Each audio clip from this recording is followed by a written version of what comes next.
Assalamualaikum warahmatullahi wabarakatuh. Jumpa lagi di Rumah Belajar Mat Plus. Hari ini kita akan belajar matematika kelas 11 SMA tentang program linear. Bagaimana cara menyusun model matematika dari soal cerita. Oke, langsung aja kita awali dari soal yang pertama ya. Nah, sebelum saya membacakan soal ini, langkah pertama yang harus kita lakukan adalah memisalkan mana X dan mana Y ya. Nah, dalam memisalkan X dan Y, pengalaman saya mengajar, siswa terkadang merasa kesulitan ya, karena memang kalimatnya sangat panjang dan banyak angka-angka. Tapi yang paling sering yang dimisalkan X dan Y itu adalah nama produk ya, atau nama jasa, atau sesuatu yang dikonsumsi, misalkan obat-obatan. Nah, bagi kalian yang sudah mahir, biasanya ini langsung gitu ya, jadi langsung ketemu jawabannya sekian. Tetapi bagi kalian yang masih sangat awam, yang masih belum pernah mengenal soal ini, saya sarankan kalian pakai tabel ya. Nah, di sini saya selesaikan cara ini dengan menyusun tabel. Dengan tabel nanti akan jauh lebih mudah bila kita menyusun model matematikanya ya. Oke, sebagai langkah pertama kita akan memisalkan X dan Y. Kita akan baca soal ini ya. Jadi untuk membuat roti jenis A diperlukan 400 gram tepung dan 50 gram mentega. Untuk membuat roti jenis B diperlukan 200 gram tepung dan 100 gram mentega. Nah, dari sini terlihat bahwasanya nama produknya adalah roti jenis A dan roti jenis B. Ya sudah, kita misalkan banyaknya atau jumlah roti jenis A adalah X ya.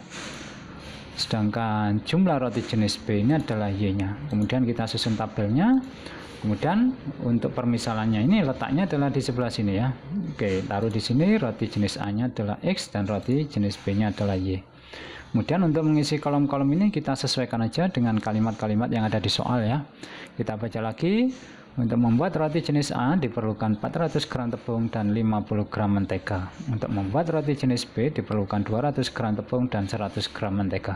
Nah, angka-angka ini adalah angka-angka dari tepung dan mentega. Ya sudah, kita tulis di sini ini adalah untuk tepung dan ini adalah untuk mentega ya. Nah, selanjutnya kita coba baca lagi. Jadi untuk membuat roti jenis A diperlukan 400 gram tepung dan 50 gram mentega ya. Berarti untuk roti jenis A kita tulis di sini tepungnya adalah 400. Langsung aja Anda kalikan dengan X-nya ya. Jadi 400X. Untuk mentega tadi adalah 50. Langsung aja Anda tulis di sini 50X gini ya. Sedangkan untuk roti jenis B kita baca dari sini. Jadi untuk membuat roti jenis B diperlukan 200 gram tepung dan 100 gram mentega. Ya sudah, kita tulis di sini tepungnya adalah 200. Langsung aja Anda kalikan dengan Y dan menteganya adalah 100 ya. Kalikan lagi dengan Y. Kemudian kita baca di sini persediaan tepung adalah 9 kilo dan mentega adalah 2,4 kilo. Berarti kita tulis di sini ini adalah persediaan ya. Jadi untuk tepung 9 kilo kita tulis 9.000. Kenapa? Karena ini satuannya gram ya. Yang ini untuk menteganya adalah 2,4 kilo, berarti kita kalikan 1000 berarti menjadi 2400 gram. Ya sudah, dari sini maka model matematikanya Anda tinggal nulis saja 400X ditambah 200Y kurang dari 9000 ya. Untuk yang pertama 400X ditambah 200Y kurang dari 9000 ya. Kenapa tandanya lebih kecil? Karena bahannya untuk tepung adalah 9 kilo atau 9000 gram. Jadi nggak mungkin membuat roti A dan B melampaui jumlah tepung ya. Oke, karena ini bisa dibagi 200 ya, kita bagi 200 ya. Oke, ini kita bagi 200 berarti ini 2X, ini jadi Y, ini kurang dari dibagi 200 berarti 45 ya. Kemudian model matematika yang kedua kita tinggal nulis ini aja, berarti 50X ditambah 100Y kurang dari 2400 ya. Jadi ini sama, tandanya kurang dari ya. Nah, ini bisa dibagi 50 ya sudah, kita bagi 50. Berarti ini adalah X, ini adalah 2Y dan yang ini adalah 48 ya. Kemudian model matematika yang ketiga dan yang keempat adalah jumlah roti jenis A dan jumlah roti jenis B atau X dan Y-nya ini semuanya harus di atas 0 ya. Kenapa? Ya tentu kita nggak bisa membuat roti dalam bentuk negatif ya. Bagaimana bisa memahami kalau rotinya misalkan banyaknya dalam min 10. Jadi makanya jumlah roti harus selalu positif ya, harus selalu di atas 0. Oke, berarti jawabannya adalah, kita lihat tandanya ini lebih kecil. Oke, berarti jawabannya adalah B ya. Lanjut ke soal yang kedua. Seorang pedagang menjual dua jenis buah, yaitu semangka dan melon. Tempatnya hanya mampu menampung buah sebanyak 60 buah. Pedagang itu mempunyai modal 140.000, harga beli semangka 2.500 per kilo, dan harga beli melon 2.000 per kilo. Oke, berarti dari sini yang dimisalkan X dan Y-nya adalah semangka sama melon ya. Oke, kita tulis jumlah semangka kita misalkan X dan jumlah melon kita misalkan Y. Kemudian kita susun tabelnya, langsung aja masukin untuk semangka tempatnya di sini, untuk melon tempatnya di sini ya. Kemudian untuk mengisi kolom-kolom ini kita tinggal menyesuaikan aja dengan angka-angka atau kalimat yang ada di sini ya. Ini angka yang pertama adalah 60. Jadi ini tempat hanya mampu menampung buah sebanyak 60 buah. Berarti ini adalah bisa kita isi jumlah ya, jumlah buahnya maksudnya. Kemudian di sini modalnya 140.000 dengan harga beli semangka sekian sama sekian untuk melon ya. Oke, berarti ini bisa kita tulis harga ya. Oke, selanjutnya kita akan mengisi kolom-kolom ini. Kita baca lagi kalimatnya ya. Jadi tempatnya hanya mampu menampung buah sebanyak 60 buah. Artinya jumlah semangka sama melon ini tidak lebih dari 60 buah. Berarti kita tulis di sini X dan Y, yang ini adalah kapasitasnya hanya sampai 60. Berarti langsung dari sini model matematika yang pertama adalah X tambah Y, jumlah semangka sama melon tidak melampaui angka 60 ya. Kemudian di sini ada kalimat harga beli semangkanya 2.500 dan melonnya adalah 2.000. Ya sudah, kita tulis di sini. Ini adalah 2.500 kalikan dengan X ya. Yang ini adalah 2.000 kalikan dengan Y. Terus modal yang dimiliki oleh pedagang adalah 140.000. Nah, berarti modal matematika yang kedua adalah 2.500X ditambah 2.000Y. Nilainya harus di bawah modal, yaitu lebih kecil 140.000 ya. Ini bisa kita bagi berapa nih? 500 ya. Berarti ini jadi 5X. Yang ini jadi 4Y kurang dari 280 ya. Untuk model matematika yang ketiga dan yang keempat selalu X dan Y nya di atas 0 ya, atau lebih besar 0. Oke, berarti jawabannya adalah, kita lihat yang dua-duanya lebih kecil ini ya.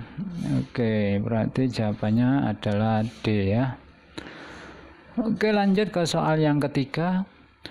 Seorang pasien harus mengkonsumsi 2 jenis vitamin tiap hari. Vitamin A paling sedikit 200 mg per hari dan vitamin B paling sedikit 160 mg per hari.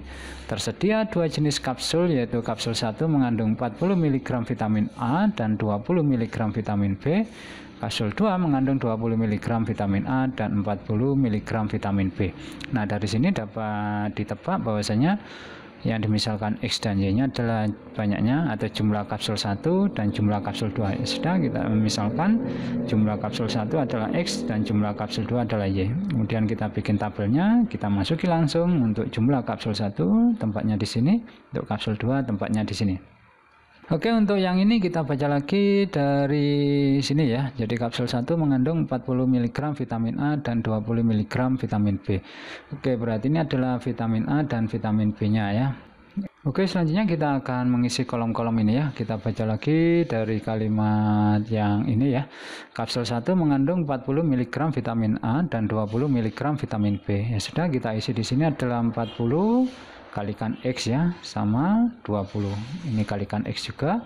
Sedangkan kapsul 2 mengandung 20 mg vitamin A dan 40 mg vitamin B. Kita tulis di sini 20 kalikan Y sama 40 kalikan Y. Nah, untuk mengisi yang ini kita baca dari kalimat yang pertama ini. Jadi vitamin A paling sedikit 200 mg per hari dan vitamin B paling sedikit 160 mg per hari.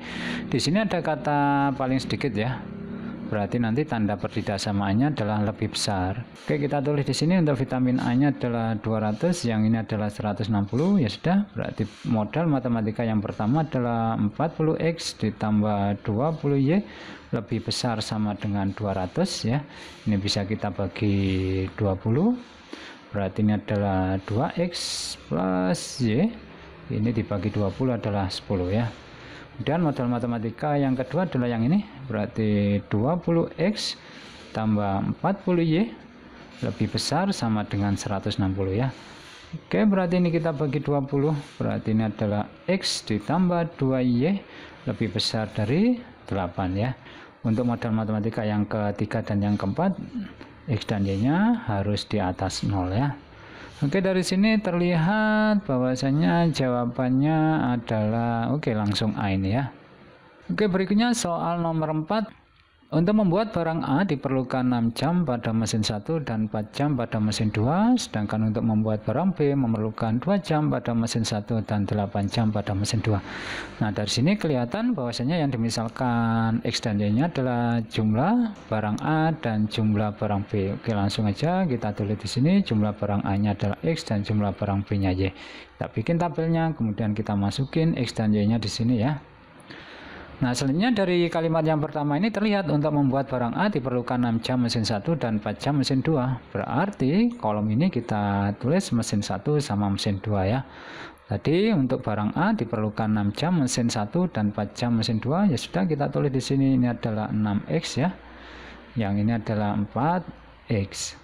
Kemudian kita baca untuk membuat barang B memerlukan 2 jam mesin 1 dan 8 jam mesin 2. Berarti kita tulis di sini ini adalah 2y-nya dan yang ini adalah 8y ya. Kemudian kedua mesin tersebut setiap harinya bekerja tidak lebih dari 18 jam ya. Jadi kedua mesin bekerja tidak lebih dari 18 jam ya. Ya sudah, kita tulis di sini. Berarti ini adalah 18 dan yang ini juga 18 ya.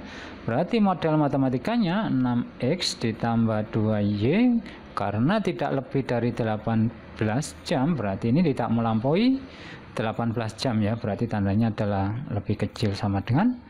Oke, kita bagi 2. Ini berarti 3x plus y kurang dari 9. Kemudian model matematika yang kedua adalah yang ini, yaitu 4x ditambah 8y kurang dari 18.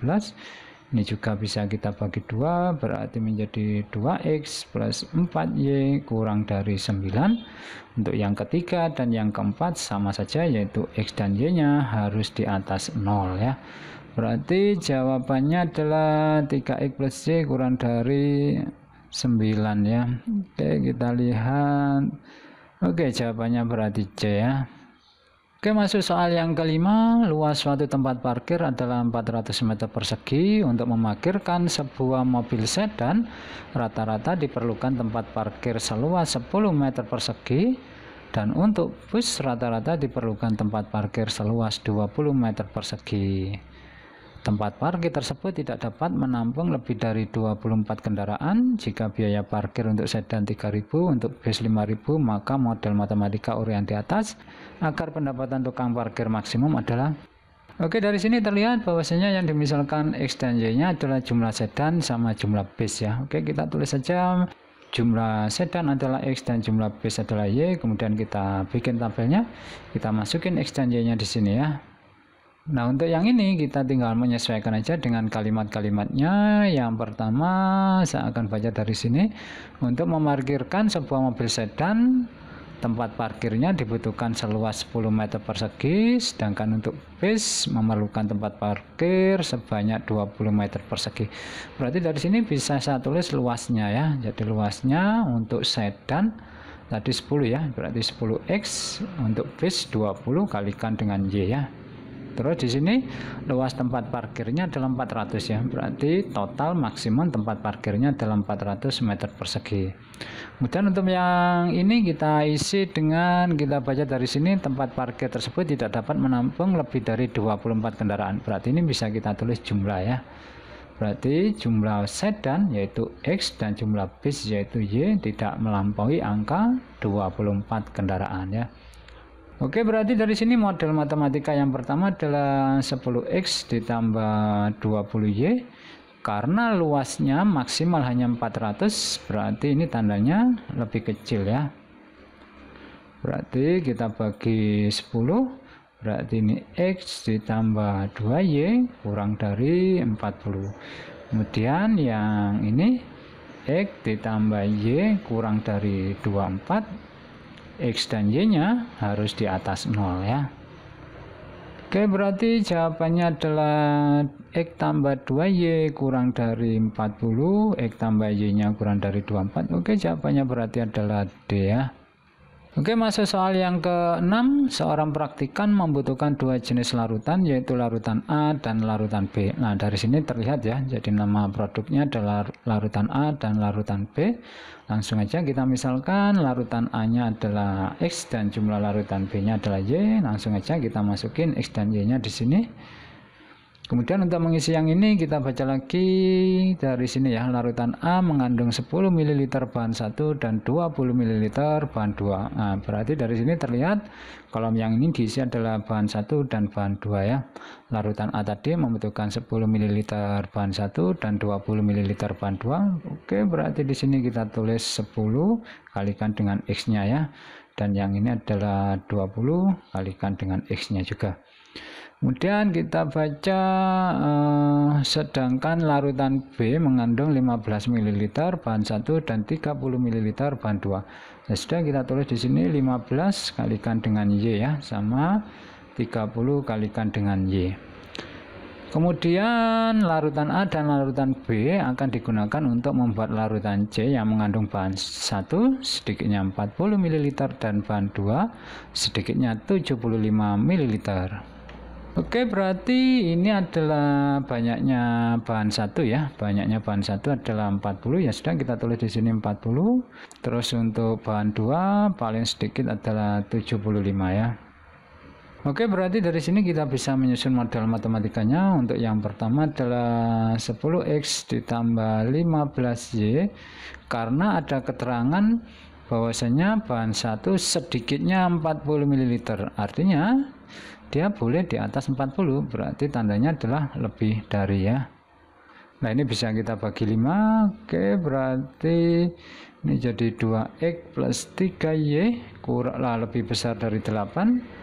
Untuk model matematika yang kedua adalah yang ini, berarti 20X tambah 30Y lebih besar dari 75.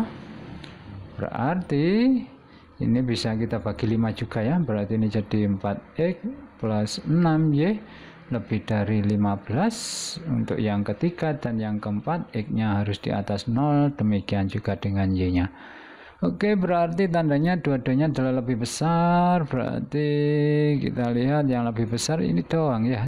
Nggak ada jawabannya, berarti jawabannya adalah ini ya. Oke, kita masuk soal yang terakhir. Agar dapat berproduksi dengan optimal, sebatang pohon jeruk diberi pupuk yang mengandung minimal 12 unit zat N dan 12 unit zat P. Di pasaran tersedia dua jenis pupuk untuk pohon jeruk, yaitu pupuk A dan pupuk B. Satu bungkus pupuk A mengandung 1 unit zat N dan 3 unit zat P, sedangkan satu bungkus pupuk B mengandung 3 unit zat N dan 1 unit zat P. Nah, dari sini dapat terlihat bahwasanya yang dimisalkan X dan Y-nya adalah pupuk A dan pupuk B ya. Ya sudah, kita tulis saja di sini jumlah pupuk A adalah X dan jumlah pupuk B adalah Y. Langsung kita bikin tabelnya dan kita masukin X dan Y-nya di sini. Oke, untuk yang ini sudah terlihat ya. Jadi dari kalimat ini, satu bungkus pupuk A mengandung 1 unit zat N dan 1 unit zat P. Ya sudah, kita tulis di sini adalah zat N sama zat P. Tadi pupuk A mengandung 1 unit zat N dan 3 unit zat P ya. Berarti ini saya tulis 1X sama 3X gini ya. Sedangkan pupuk B mengandung 3 unit zat N dan 1 unit zat P. Berarti ini saya tulis 3Y ya. Yang ini 1Y. Kemudian kita baca dari kalimat ini, pohon jeruk diberi pupuk yang mengandung minimal 12 unit zat N dan 12 unit zat P. Berarti ini adalah 12, yang ini juga 12 ya. Di sini ada kata minimal ya, berarti paling rendah adalah 12. Artinya dia bisa diberi di atas 12 ya. Ya sudah, model matematikanya berarti X ditambah 3Y lebih dari ya. Kemudian yang ini 3X plus Y, ini juga lebih dari 12. Untuk yang ketiga dan yang keempat, X-nya di atas 0 dan Y-nya juga di atas 0. Oke, berarti tandanya adalah lebih besar semua. X tambah 3Y. Oke, berarti jawabannya adalah B ya. Oke, ini adalah video yang bisa saya sampaikan di kesempatan kali ini. Semoga ada guna dan manfaatnya. Jika ada pertanyaan, silakan ditanyakan. Terima kasih telah menonton. Saya akhiri. Wassalamualaikum warahmatullahi wabarakatuh.